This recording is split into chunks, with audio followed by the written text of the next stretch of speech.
I think they're more engaged. They're more involved. It used to be like, are we doing anything today? When they'd come up into class, be like, what are we going to do today, is how it's changed. It went from, are we doing anything, to what are we doing today? Because I've set the tone. We have activities. We're going to do things. And it's shifted their mindset. I think for me, it's probably the same, though I am a newer teacher, so I don't have a lot of background or differentiation.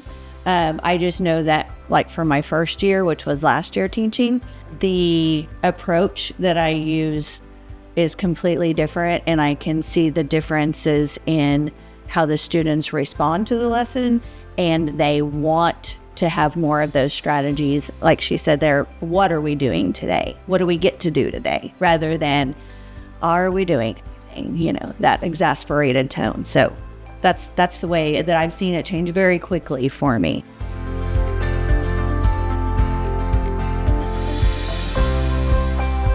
I have figured out that when I keep them engaged using strategies that I've learned through ARA, that I don't have the behavioral problems. I mean, you'll have every now and then a kid's going to have a bad day, and that's normal, but the overall, they want to learn, because I've shifted more towards like student-centered learning, and it makes them have all of the responsibility for what they learn, and they like that. So I let them choose, they get to research, and it has changed their attitudes towards learning overall. It has allowed the students who are maybe at a little bit higher level or have actually retained the concept.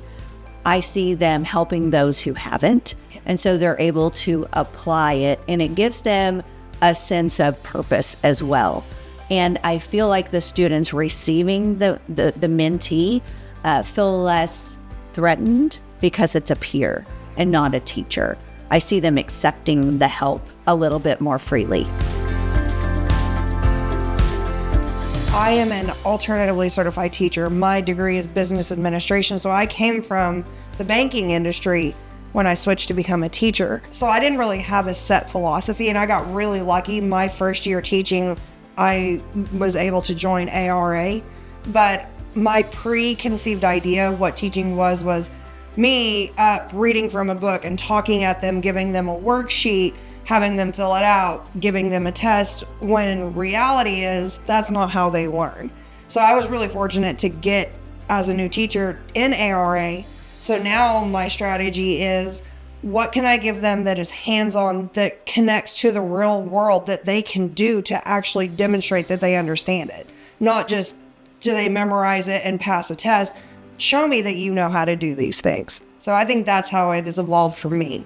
But she's the reason that I'm actually in education to begin with. And I also came through industry into education. My degree is definitely not in education, though there is a lot of educational aspects that I'm seeing in my current degree plan, but very much the same aspects. And my thought process was, I'm going to go in, I'm going to have a book, we're going to read and maybe discuss, and then I'm just going to put out an assignment, and at the end of the week we'll have a quiz, or the end of the unit, or whatever. I knew I wanted to make it better, more engaging.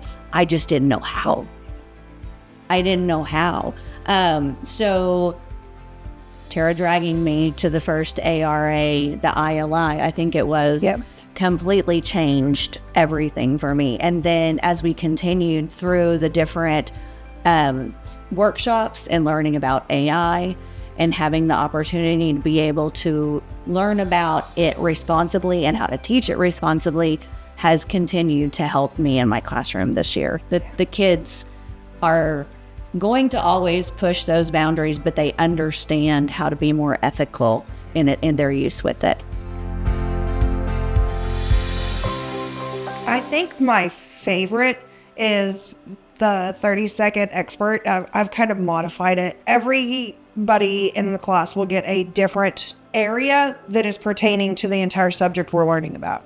So you are going to learn, let's say if we're learning about broadcast production, so you're going to learn about audio, you're going to learn about lighting, you're going to learn about stage sets, and they all get different topics, and I generally give them 20 minutes or so to research as much as they can, because they have to be the expert. And then they have to then teach the person beside them at the end of that 20 minutes. They have 30 seconds to tell them everything they can and teach them. And then they switch. And then we go all the way around and everybody has talked about what they have learned. And then we will do like a think, pair, share kind of thing where now they're going to come in and collaborate and they're going to put it all together and talk about how that all builds into one giant production. It puts the learning back on them and the teaching on them. And they really like being able to be the expert on something and teach someone else. Initially, it's just been ABC graffiti. It's great for activating prior knowledge and giving me an ability to assess where they are and where I need to target more specifically. And then as even an exit ticket to find out at the end of the week the difference between what the prior knowledge was and then the depth of knowledge. So I've used that several different times and in different ways. So I think that's my favorite. It's the kids' favorite. They love to play it for any reason. Like we played it at Christmas, as many Christmas songs as you could come up with, whatever. And if they're enjoying it, they're invested in it, and it's more successful. I'm the broadcast teacher, and we do a weekly news segment, and we will go in. It's me, her, and another teacher in our school that are all part of ARA. And when she does one of her ARA published lessons, we'll take broadcast in there and we'll film it, and then we'll put it in the broadcast segment so that everybody can see, all these fun things. I've got it integrated that we're going to kind of start getting student testimonials going on this because they love the stuff we do. They come in and they're like, what are we doing? Can we do this? Well, this would work really good for this. Like the ABC graffiti we use a lot. So invested. They are, and they'll come in and be like, hey, we could do an ABC graffiti over this. And the fact that they are connecting those things and they understand that they're learning from it and still having fun, that's it for me. That's how I kind of get them word of mouth. And then I have a teacher who is across the way. For me, math is boring. So I'm thinking, how can I, and he teaches a lot of more of the remedial or the lower level learners. So how could you get them more engaged? And so I'm like, I don't know if this would work for you, but I'm thinking maybe it could. And so just always promoting the K20 Center and the ARA.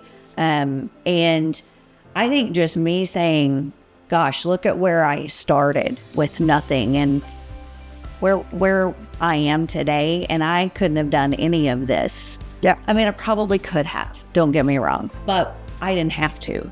It was provided to me. And that made it more special because I felt like there was an investment in me so that I could then invest in the students. In the next couple of years, I would like to be almost writing 100%, doing it my own curriculum. We're really lucky in the district we come from. They're not like, this is your curriculum, you use it, you can't stray. We kind of get a little bit more options.